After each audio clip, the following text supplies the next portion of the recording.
Ja me jätkame stuudiost, me oleme palunud teemat lahkama Marko Mihkelsoni. Tere õhtust, Marko. No kõigepealt viimased uudised.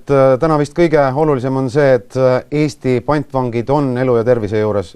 Saaksid sa seda infot kinnitada? Seda infot kindlasti kinnitada ei ole võimalik. Seni kuni on enamat teada kui ainult need ID-kaardid, mis on saadetud, sellepärast et see on üpris tavatu siiski selles mõttes, et kinnitada, et nad on elu ja tervise juures, aga saadetakse üksnes dokumendid. Mis rühmitusega tegu on? Ma arvan, et meie teeme veel vähem kui Liibanoni julgeolekujõud. Tegelikult tõepoolest sarnast nime ei ole varasemalt mingites sarnastes situatsioonides kunagi läbi käinud. On see levinud praktika, et nii-öelda mõeldakse käigu pealt rühmitus välja? Ütleme, et pigem rohkem võiks eeldada, et tegemist on siiski organiseeritud kuritegevuse grupeeringuga, kes võimalik on sarnases situatsioonis võib-olla muutnud oma taktikat ja kasutamas ka siis sellist organisatsiooni nime.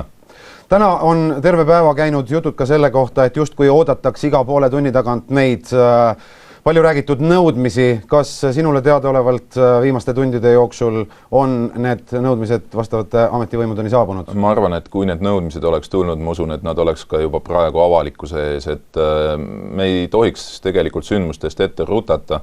Täna on tõesti olnud oluline päev, et meil on natukene rohkem teada, mis on võimalik, et meie kodanikega juhtunud, aga ootame, kuni tõepoolest on midagi enamat teada nende nõudmiste osas. Kahtlaseks teeb olukorra see, et uudiste voo järgi järjest võetakse uusi ja kurjategijaid vangi, aga eestlaste leidmiseni ei viise meid lähemale. No praegu need uudised, mis tulevad Liibanonist, räägivad küll tõepoolest seda, et ilmselt päris konkreetset asukohta, kus meie kodanikud võiksid asuda. Seda hetkel Liibanoni julgeolekujõududel nähtavasti teada ei ole, kuna on operatsioon siiski küllaltki suurel maa-alal, aga ma usun, et tõepoolest nii nagu tänased uudised on rääkinud, meil on täna oluliselt rohkem informatsiooni kui mõni päev tagasi. Ja veel, millised meie vahetud võimalused koha peal pantvangide vabastamiseks on? Kas me räägime eelkõige diplomaatilisest survest või on Eestil teatud võimekus ka jõuoperatsioone läbi viia? Millised, kui pikad meie käed on? See on siiski ennekõike Liibanoni julgeolekujõudude ülesanne ja nende voli, sellepärast et ma usun, et nad on ennekõike ise huvitatud, et see teema võimalikult kiiresti päevakorrast maha saaks ja meie kodanikud saaks vabastatud. Aitäh, Marko Mihkelson, nende lühikeste kommentaaride eest.